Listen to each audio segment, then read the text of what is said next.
said, Jeff, CJ, and Rod, what do you think of the relationships over transactions comments from Coach Smart? To me, the pettiness is real. They don't get a couple of recruits to go their way, and these comments are made. Yeah, those comments were used in the rant from the Dog Nation guy. And it was a nice little rant. Essentially, he played some of Sark's comments, the comments of Sark saying that they don't discuss revenue sharing, NIL, whatever. They don't discuss the money to the end of the process.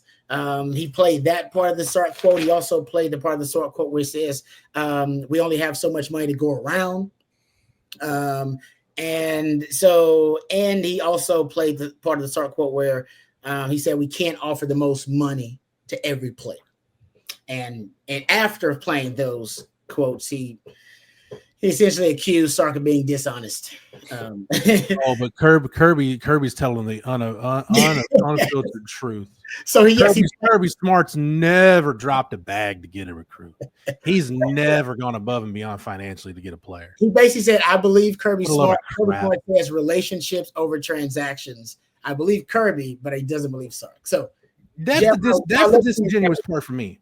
I'm not arguing about anything. The only thing I didn't like is that, the guy just basically called Sark a liar when Sark, not about the leading with NIL part. I mean, look, there's a lot of layers to this. Okay. So I know CJ's got stuff to say, so I'll try to be as quick and concise as I can.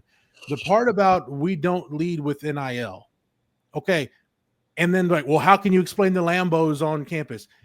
Man, if you haven't had that NIL discussion with a kid by the time they take their official visit, you're doing yourself a disservice, because why would you go through the process of recruiting a kid and then get to the negotiating table and then it's a price that one of you is offended by? So you're doing yourself and the recruiter disservice if you haven't had that discussion. So I'm not stupid enough to think that until the very end of an official visit, when the prospect's about to leave, that's the first time an NIL discussion has happened. The part where I believe Sark is telling the truth, and CJ, all of us have heard enough about this. They don't just have a blank check and just offer the most money to every player. If they did, they wouldn't have lost some of the recruiting battles that they lost in June and July. Exactly. I don't know how you can look at that objectively and not assume, okay, there's got to be at least a kernel of truth into what Sark is saying right there. The part that absolutely honestly pisses me off, right? And I think it's completely disingenuous. And I will call out Dog Nation and whatever this guy's name is for that you're just going to unabashedly believe Kirby Smart that it's relationships over transactions. No, you got your head handed to you on a couple of recruitments. You lost the number one prospect in the state of Georgia, and you got a defensive lineman from Florida Flip that was committed to you. You lost 2 recruiting battles. Deal with it. Georgia can cry me a river about not having enough money or not bidding the most or whatever. Are there players in a recruiting cycle that Sark and Texas will go above and beyond for to get? Absolutely. That has happened. Have some of those kids just happened to have ties to the state of Georgia and the Georgia program? Yeah. But you know what? Kirby Smart is the last coach that I want people stumping for him and calling poor and calling unfair and trying to throw a flag and crying foul when you know damn well, even before NIL. Now, this is the thing. Like, before NIL, there's nothing to prove what did or didn't happen. You think Kirby Smart got a bunch of top 3 recruiting classes just because he's a great guy and a swell dude and kids just wanted to wear the black and red and play for Georgia? No, it's the same reason why Nick Saban didn't build his program with a bunch of top flight recruiting classes just by being a great coach and a great guy. There is no honor among thieves. Nobody gets the moral high ground in this situation. This is what aggravates me. All coaches, read my lips, all coaches are full of it. Just some of it are more full of it than others. There are some coaches in the SEC who are full of it a little bit. There are some coaches like Hugh Freeze. I wouldn't trust what he said if his tongue was notarized. So it's a sliding scale. Just because you lose a couple recruiting battles doesn't mean you win the moral high ground. The fact of the matter is, with NIL, yes, Texas is paying players. Texas is buying players. So is Georgia. So is Alabama. So is Ohio State. So is USC. The problem that a lot of Georgia people have now is that everybody understands they're getting to look at how the sausage is made. And you know what? A lot of people don't like the taste. When this was done under the table and done in dark rooms and done where you could really kind of maneuver it and get what you wanted, nobody had a problem with it. Nobody batted an eye. But now that we're up front with what people are spending, everybody suddenly got a problem with it. That's the part that pisses me off. I don't know how I'm going to follow that up. Matthew, that's a hell of a gift, but a few thoughts for me on this.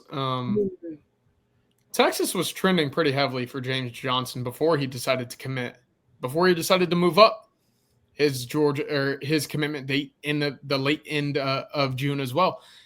He doesn't commit to Georgia without a financial push there. And now that it's working against Georgia, that's where we're crying foul, right? To your point, Jeff. Opposite of that, I mean, on top of that, it's surprising. I figured Georgia would have been in enough highly contested recruitments, both having gone their way and gone the opposite way against them, to have then understood what the game was. I didn't expect to see this level of backlash and ultimately just crying in terms of a bad day on the recruiting trail.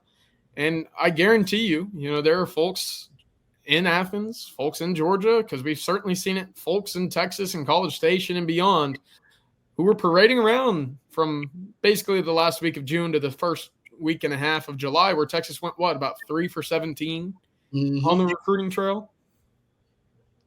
Texas is broke. Texas doesn't have the money. Texas is in a recruiting drought. Well, they land a couple in the bucket, and all of a sudden, well, it's the only reason why Texas is earning these commitments in the first place is because of NIL. It's a merry-go-round of narratives. It's recruiting in 2025.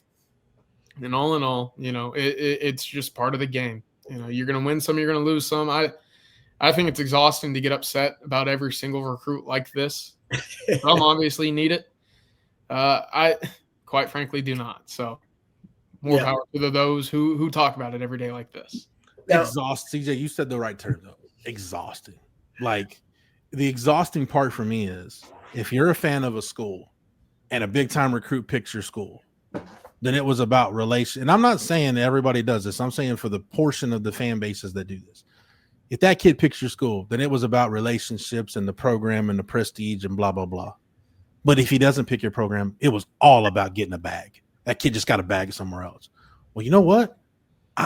There's been cases where kids have picked a school where the school didn't have the strongest NIL offer.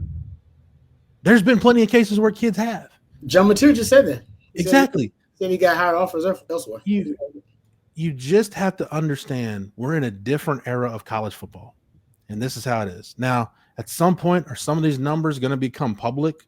Probably. I think we're a ways away down there. We're baby stepping our way there, but we'll get there eventually. But again, no coach, Sark included, deserves any kind of moral high ground here. Everybody's buying players. Everybody's spending money to get a championship roster. To pretend otherwise would be disingenuous. It'd be disingenuous to yourself. It'd be disingenuous to your audience. It'd be disingenuous all the way around. So the laughable part to me is like, you don't believe Sark. You don't believe anything Sark said, including stuff that if you looked at it objectively is plausible. But yeah, you're going to believe everything that Kirby Smart.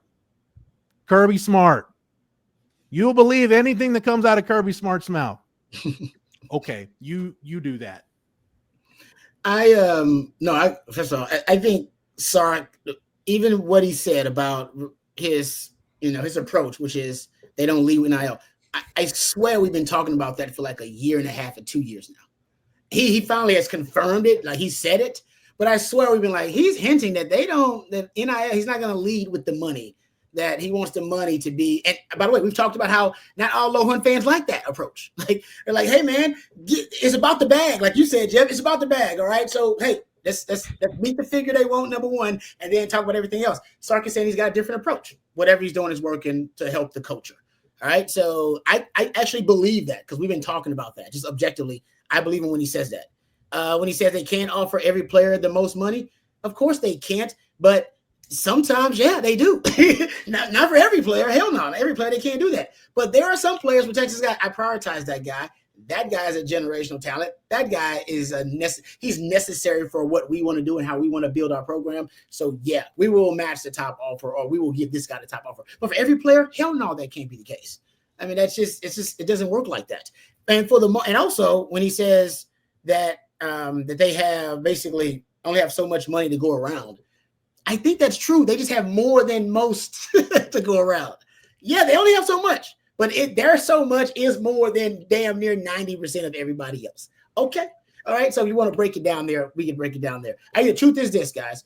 There are exceptions to the rule where some guys just being offered a major bag and you got to take the generational money when they offer it. But for the most part, all of these players, these really good blue chip prospects, they're being offered the revenue shares, the NILs, they're very competitive deals for the most part. I mean, there's not hundreds of thousands of dollars separating most of these deals. And these guys are making choices based on the other elements, not just the top dollar figure. Where the school is. We even saw there was a report that Texas Tech has to offer 30% more. It's living in West Texas, like courtesy fee. You got to offer us 30% more than everybody else does because I don't want to live in West Texas. And Texas Tech understands, yep, we got to do that if that report is right. That makes sense. And Sark is saying, well, live in Austin, hey, man, there's a lot of benefits living in Austin as a young person, 18 to 20-some-year-old young person.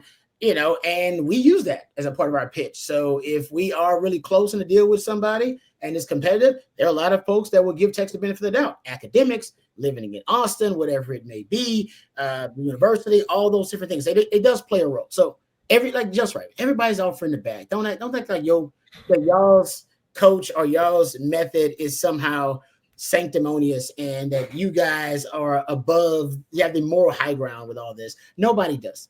Everybody's got to get dirty. It's like your favorite politician. Your favorite politician has definitely told some lies because you can't get far in that business unless you're being a little shady. And college football's got some of that. You got to have a few shady folks on your staff that's willing to cross the line and walk the line. It's just the reality of it. And by the way, every staff's got them.